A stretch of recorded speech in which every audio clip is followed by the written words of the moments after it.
তুমি কি পরিমাণ বিরক্ত করছিল জানো? তখন ভাই কোন জায়গায় কত যাইতে আমাদের বাদে আপনি না করছেন ভাই তো গেছি রাকিব ভাই মানে কিশোরগঞ্জ যাবে, সে আইছে, তার সাথে একটা লোক নাই, বাইক নাই, আমার নিয়ে যেতে হবে। ঘুরতে হইলো এটা তার আমি তখন চিনিও না।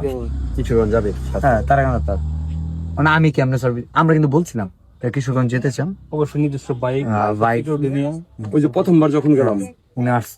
প্রথমবার না, দ্বিতীয়বার।